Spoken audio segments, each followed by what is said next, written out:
Hello everyone, now I will show you how to set up a TP-Link router, Archer A6. And before we start, I want to say that if my video will help you, please support my work. Every donation will help rebuild my home, which was destroyed by Russian invaders. Half of all donations I will send to animal shelters and funds which support Ukrainian war victims. All details are in the description down below.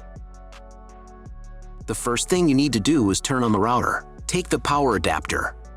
Plug one end into an outlet and the other into the router.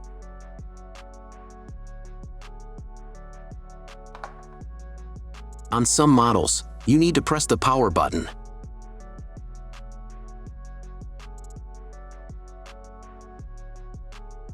When the router turns on, the indicator will light up. Then connect the cable from your broadband provider to a special port. This port is usually signed as WAN or Internet, and usually it has a different color. Each cable should be inserted until it clicks. Next, insert one end of the Ethernet cable that comes with the router into one of the LAN ports.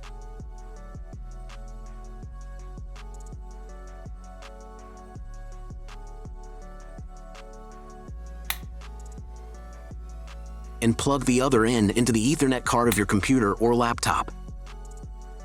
Great, we connected the router to your computer. Now you need to set it up. But first, I will show you another method how you can connect the router if you do not have an Ethernet cable or your computer does not have an Ethernet port. All you need to do is connect the router with the power adapter and the cable of your internet provider.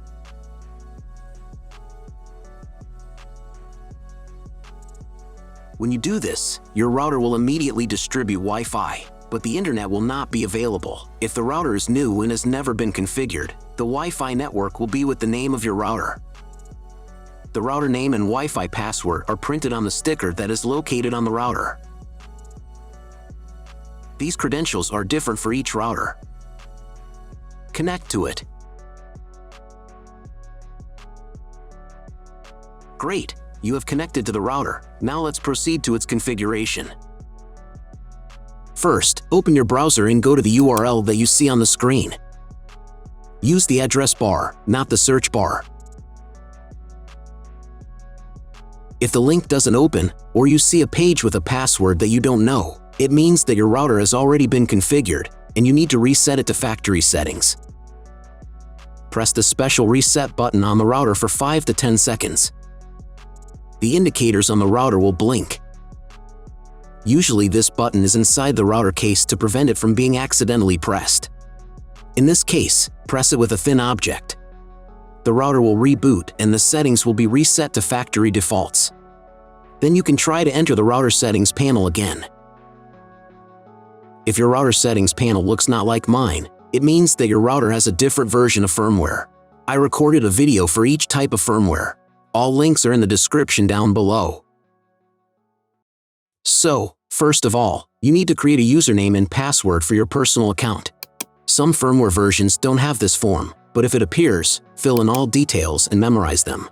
Or better, write them down somewhere. They will be needed the next time when you log into your personal account.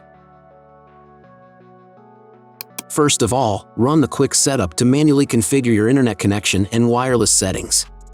I should also warn you that depending on the firmware version, you may not have some setup steps or they will be in the wrong order. Trust me, you got this. Just watch the video and follow instructions. On the first screen, select your time zone. If you don't remember which one you have, select any and click Next. On the next page, select the type of internet connection. Usually it is specified in the contract with your broadband provider. If you don't know, you can try to click on the Auto Detect button. The router will try to identify what type you have. If it has failed, select Dynamic IP and click Next.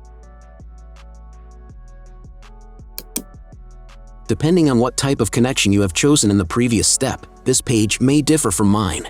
If you have selected Dynamic IP, then choose one of the options on this page. If your ISP only allows internet access to a specific MAC address, you need to clone the MAC address of the primary computer. If you are not sure, select Do Not Clone MAC Address. In most of the cases, there is no need to clone the MAC address.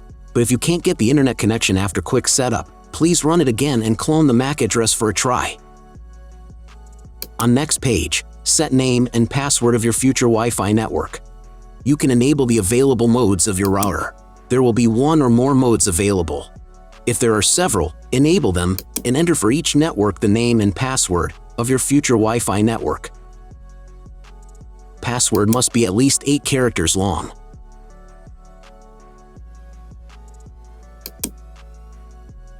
When you write the credentials, click on the Next button. On the next page, you will see all the information that you specified earlier. Click the Save button and wait until the settings are saved. On this page, you can configure TP-Link cloud service. Do not touch anything here, just click the Login Later button. Great! You have completed the quick setup process. Click Finish, and after a couple of minutes check internet connection. Just Google something. If there is no internet, then try to reboot your router. Press the reboot icon in the upper right corner. After rebooting, wait a couple more minutes. Maybe the settings are applied and the internet will appear.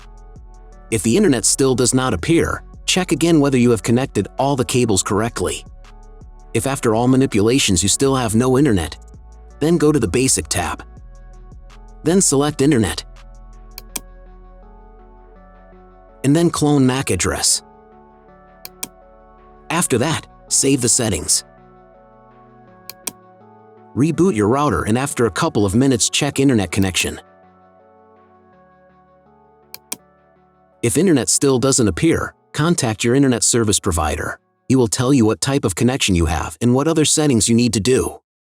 That's all. If my video helped you, please support my work. Every donation will help rebuild my home, which was destroyed by Russian invaders. Half of all donations I will send to animal shelters and funds which support Ukrainian war victims. All details are in the description down below.